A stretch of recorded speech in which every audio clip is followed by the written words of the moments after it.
اعوذ باللہ من الشیطان الرجیم بسم اللہ الرحمن الرحیم السلام علیکم ورحمۃ اللہ وبرکاتہ۔ آج کی ویڈیو میں تمام قسم کی بیماریوں، ہر قسم کے مقدمات اور تمام قسم کی پریشانیوں سے نجات حاصل کرنے کے لیے آیت الکرسی کا عمل بتایا جائے گا۔ اگر آپ کو کسی قسم کی حاجت درپیش ہے تو تب بھی آپ اس عمل کو کر سکتے ہیں۔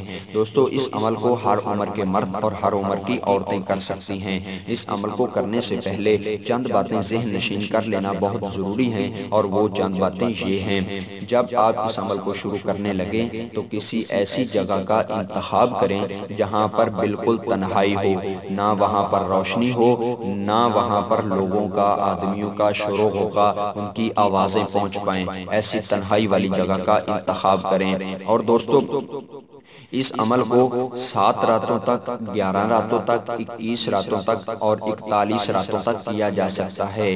آپ نے اس عمل کو شروع کرنے سے پہلے ان راتوں کی پہلے نیت بنا لینی ہے، پہلے ارادہ بنا لینا ہے کہ آپ 11 راتوں تک، 7 راتوں تک اس عمل کو کریں گے، یا 11 راتوں تک کریں گے، یا 21 یا 41 راتوں تک۔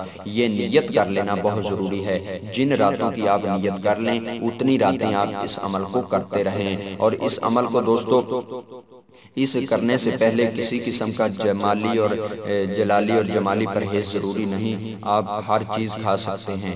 اور دوستو، اس عمل کو کرنے سے پہلے آپ کا پاک صاف ہونا بہت ضروری ہے۔ اور عمل سن لیجئے، عمل کس طرح کیا جائے گا کہ جب آپ عشاء کی نماز پڑھ لیں، عشاء کی نماز پڑھنے کے بعد آپ اس جگہ پر پہنچ جائیں جس کا آپ نے انتخاب کیا ہے۔ اس تنہائی والی جگہ پر بیٹھ کر آپ 41 مرتبہ آیت الکرسی پڑھیں، اور آیت الکرسی وَهُوَ الْعَلِيُّ الْعَظِيمُ تک پوری پڑھیں۔ جب 41 مرتبہ آپ آیت الکرسی پڑھ چکیں تو اللہ تعالیٰ کے ان 2 ناموں کو، الحی القیوم، ان 2 ناموں کو 3 دفعہ پڑھا جائے۔ اور اس کے بعد الا بِإِذْنِهِ، یہ آیت الکرسی میں ہی ہے، یہ 2 الفاظ آپ نے الحی القیوم کے 3 دفعہ پڑھنے کے بعد ان 2 الفاظ کو بھی الا بِإِذْنِهِ، اس کو بھی 3 دفعہ پڑھنا ہے۔ اور دوستو، اس عمل کو آپ نے اتنے وقت تک جاری رکھنا ہے جس کی آپ نے نیت کی ہے۔ اگر آپ نے 7 راتوں کی نیت کی ہے تو 7 راتوں تک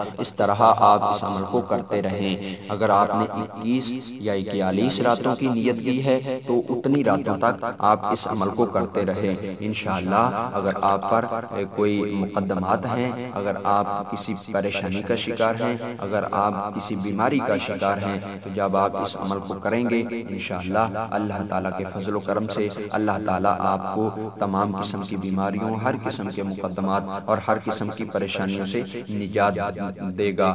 اور دوستو، اگر آپ کی کوئی نیک حاجت ہے تو اللہ تعالیٰ وہ بھی اس عمل کی برکت سے آپ کی نیک حاجت پوری فرمائے گا۔ اللہ تعالیٰ سے دعا ہے کہ اللہ تعالیٰ ہمارے چینل کے تمام ناظرین کو، ہمارے چینل کے تمام ویوز کی تمام دلی نیک مرادیں پوری فرمائے۔ اور دوستو، ہم نئی ویڈیو کے ساتھ حاضر ہوتے رہیں گے۔ ہمیں دیجیے اجازت۔ السلام علیکم ورحمۃ اللہ وبرکاتہ۔